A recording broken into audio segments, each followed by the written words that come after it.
တရနေ့အစာပြုခြင်းကဘာဦးကျမ်းခန်းကြီး1အခန်းငယ်1မှနေကဘာဦးကျမ်းခန်းကြီး26အခန်းငယ်9အထိဟေရှာယအနာဂတိကျမ်းအခန်းကြီး52အခန်းငယ်9မှ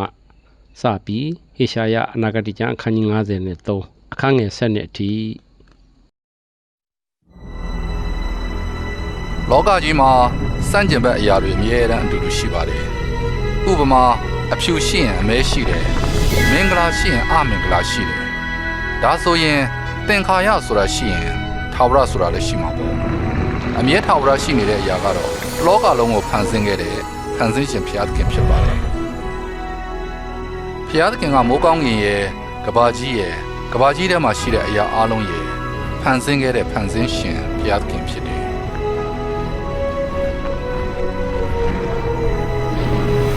ဖန်ဆင်းထားသမျှအရာအလုံးကအယံအံ့ဩစရာကောင်းပါတယ်အယံကောင်းလုံးလို့ဘုရားသခင်ရဲ့အကြီးမြတ်တဲ့ဘုန်းတော်နဲ့တကူတော်ကိုထင်ထင်ရှားရှားတွေ့နိုင်ပါတယ်ဘုရားသခင်ကအပင်အမျိုးမျိုးနဲ့တိရစ္ဆာန်အမျိုးမျိုးဖန်ဆင်းခဲ့တယ်ပြီးတော့မြေကြီးနဲ့လူတယောက်ပုံစံလုပ်ပြီးနှာခေါင်းထဲကိုအသက်ဝိညာဉ်မှုတ်ထည့်လိုက်တယ်ဒီတလောကလုံးရဲ့ပထမဆုံးလူယောက်ျားတယောက်ကိုဘုရားသခင်ကဖန်ဆင်းလိုက်တယ်သူ့နာမည်ကအာဒံလို့ခေါ်တယ်ပြီးတော့အာဒံရဲ့နံရိုးတစ်ချောင်းကိုထုတ်ပြီးအာဒံအတွက်ပါရမီဖြည့်ဘက်လူမိန်းမတစ်ယောက်ဖန်ဆင်းလိုက်တယ်သူ့နာမည်ကအေဝလို့ခေါ်တယ်ဘုရားသခင်ကသူတို့နဲ့အတူနှွေးထွေးတဲ့မိသားစုလေးဖြစ်လာဖို့အာဒံနဲ့အေဝကိုသူနဲ့တူအောင်ဖန်ဆင်းထားတာပါအရန်တာယာလှပတဲ့အေဒင်ဥယျာဉ်ကြီးထဲမှာဘုရားသခင်နဲ့အတူတူပျော်ပျော်ရွှင်ရွှင်နေကြတယ်အဲ့ဒီမှာဆင်းရဲဒုက္ခဆိုတာမရှိဘူးသေခြင်းဆိုတာလည်းမရှိဘူးအပြစ်ဆိုတာလည်းမရှိဘူးဘုရားသခင်ကအာဒံကိုဥယျာဉ်တဲကအပင်အားလုံးရဲ့အသီးတွေစားကျင်တဲ့လောက်စားဒီအသီးကိုစားရင်တော့သေလိမ့်မယ်လို့ပြောထားတယ်ဒါပေမဲ့တနေ့မှာငွေအောင်ဆောင်ထားတဲ့နတ်ဆိုးကအဲ့ဒီအသီးကိုမစားအောင်အေဝကိုဖျားယောင်းသွေးဆောင်တယ်ဖျားသခင်စကားကိုနားမထောင်ပဲနတ်ဆိုးစကားကိုနားထောင်ပြီးသူတို့နှစ်ယောက်စလုံးအဲ့ဒီအသီးကိုစားလိုက်ကြတယ်အဲ့ဒါကြောင့်ဖျားသခင်ကသူတို့နှစ်ယောက်စလုံးကိုဥယျာဉ်ကြီးတဲကမောင်းထုတ်လိုက်ပါတယ်သူတို့အဖေဖြစ်တဲ့ဖျားသခင်စကားကိုနားမထောင်ပဲနတ်ဆိုးစကားကိုနားထောင်ပြီးတဲ့အချိန်ကစပြီးအပြစ်ဆိုတာဒီလောကကြီးတဲကိုရောက်လာပါတယ်အဲ့ဒီအပြစ်ကြောင့်ဝေးထွေးတဲ့မိသားစုလေးပြိုကွဲသွားပါတယ်အဲ့ဒီချိန်ကစပြီးဆင်းရဲဒုက္ခနဲ့တေခြင်းကသူတို့စီကိုရောသူတို့မျိုးနွယ်အားလုံးစီကိုရောရောက်လာပါတယ်ဒါပေမဲ့ဘုရားသခင်ကသူတို့ကိုချစ်နေတော့မှာပဲသူတို့ခံစားနေရတဲ့ဆင်းရဲဒုက္ခကလွတ်ပြီးသူ့စီကိုပြန်လာနိုင်မဲ့နီးလန်းကိုဘုရားသခင်ကပြင်ဆင်ထားပါတယ်အဖေဖြစ်တဲ့ဘုရားသခင်နဲ့သားသမီးအာဒံနဲ့အေဝါတို့ရဲ့နှွေးထွေးတဲ့မိသားစုလေးပြန်ဖြစ်ဖို့နီးလန်းကိုကျမ်းစာထဲမှာတွေ့နိုင်ပါတယ်ဘုရားသခင်ကအာဗြဟံလို့ခေါ်တဲ့လူတစ်ယောက်ကိုသူ့နီးလန်းအကြောင်းနည်းနည်းပြောပြတယ်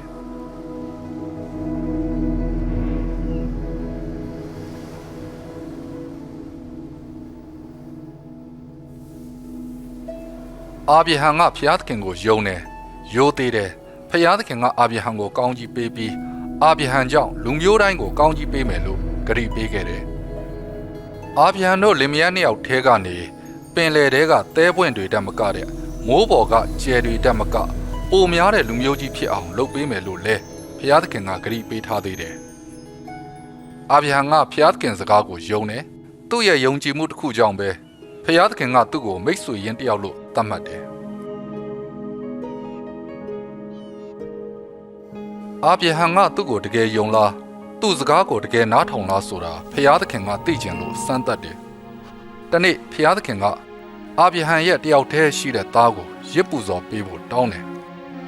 ဘုရားသခင်ကသူ့ကိုလူမျိုးကြီးဖြစ်အောင်လုပ်ပေးမယ်လို့ဂရုပေးပြီးမှ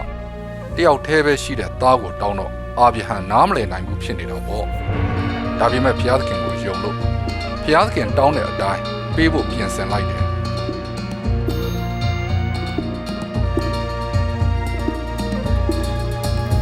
အာဗြဟံကဓာတ်ကိုမြှောက်လိုက်တဲ့အချိန်မှာအာဗျာခလေးကိုမထိနဲ့မင်းငါ့ကိုဘယ်တော့ယုံနေငါစကားကိုဘယ်တော့နားထောင်နေဆိုတာငါသိပါတယ်လို့ဘုရားသခင်ကပြောတယ်ပြီးတော့တကိုင်းမှာဂျုံနဲ့ညှိနေတဲ့တိုးတကောင်ကိုအာဗြဟံတွေ့လိုက်တယ် အဲ့ဒါနဲ့အာဗြဟံကလည်းဖျားသခင်ပေးထားတဲ့အဲ့ဒီသိုးကိုယူပြီး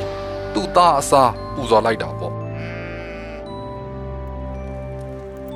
ဖျားသခင်စီကအဲ့ဒီသိုးကိုရပြီးတဲ့နောက်မှာဖျားသခင်ရဲ့ချစ်ချင်းမြတ်တာဘလောက်ကြီးမားသလဲဆိုတာအာဗြဟံသဘောပေါက်သွားပါတယ်တနေ့မှာအဲ့ဒီသိုးလိုအသေးခံပေးမဲ့လူတယောက်ကိုလွတ်ပေးမဲ့အစီအစဉ်ဖျားသခင်မှာရှိတယ်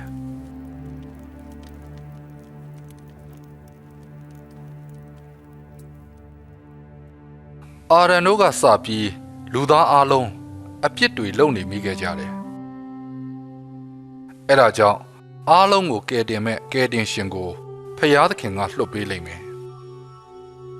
ပြီးတော့သူ့ရဲ့ပုံစံနဲ့သူလုံးမဲ့အလုပ်အကြောင်းကိုကျမ်းစာထဲမှာတွေ့နိုင်ပါတယ်အဲ့ဒီကယ်တင်ရှင်ကဒီလောကကြီးထဲကိုမရောက်လာခင်ကတည်းကဖျားသခင်ရဲ့သားဖြစ်နေပြီးသား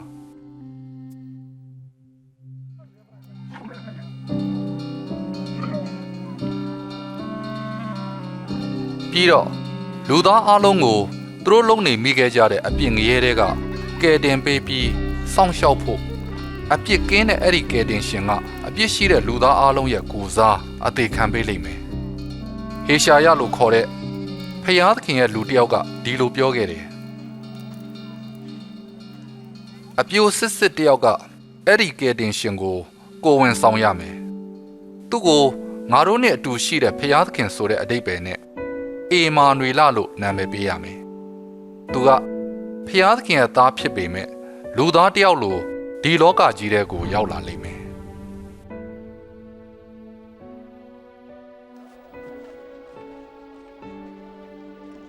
ပြီးတော့သူ့ကို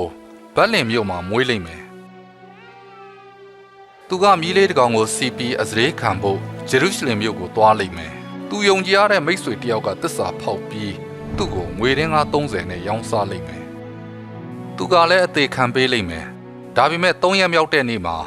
သူ့အဖေဖျားသခင်ကသူ့ကိုအသက်ပြန်ရှင်အောင်လုပ်ပေးလိမ့်မယ်။သူကဖျားသခင်စီကိုပြန်သွားလိမ့်မယ်။ပြီးတော့စัจ java လာကြီးတစ်ခုလုံးကိုအုပ်စိုးခွင့်ရှိတဲ့ဘီရင်ကြီးဖြစ်လာလိမ့်မယ်လို့လဲကျမ်းစာထဲမှာတိတိကျကျရေးသားထားပါသေးတယ်။လွန်ခဲ့တဲ့နှစ်2000လောက်ကယေရှုဆိုတဲ့လူတစ်ယောက်ဒီလောကကြီးထဲမှာအသက်ရှင်နေထိုင်ခဲ့ပါတယ်။ယေရှုကိုတွေ့တဲ့အချိန်မှာသူကဖျားသခင်လွှတ်ပေးမယ်ဆိုတဲ့ကယ်တင်ရှင်များဖြစ်နေမလားလို့လူတွေကပြောကုန်ကြတယ်။ကျမ်းစာထဲမှာပါတဲ့အတိုင်းသခင်ယေရှုကဘယ်လိုလူလဲဆိုတာကိုရောသူဘာတွေပြောတယ်ဘာတွေလုပ်တယ်ဆိုတာကိုရောဒီရုပ်ရှင်ထဲမှာတွေ့နိုင်ပါတယ်။ဒီရုပ်ရှင်ထဲမှာခေါင်းဆောင်မင်းသားကယေရှုနေရာမှာတရုပ်ဆောင်ထားပါတယ်။တကယ်ကတော့ယေရှုနေရာမှာတရုပ်ဆောင်ဖို့ဘယ်သူမှမထိုက်တန်ပါဘူး။ဒါပေမဲ့ယေရှုအကြောင်းယေရှုကတဆင့်ဖျားသခင်ရဲ့ဂရုတော်နဲ့ကောင်းကြီးတွေအကြောင်းကိုလူတွေသိအောင်ဒီရုပ်ရှင်ကိုရိုက်လိုက်ရတာပါနံပါတ်1ဖျားသခင်သည်အစကနဦးတွင်လူသားများနှင့်မိတို့ဆင့်နွယ်ခဲ့ပါသည်နံပါတ်2ဖျားသခင်ကသူနှင့်စကားပြောတဲ့အခါအာဗြဟံသည်ဘယ်လိုတုံ့ပြန်ခဲ့ပါသနည်းနံပါတ်3ကျွန်တော်မိတို့တုံ့ပြန်မလဲ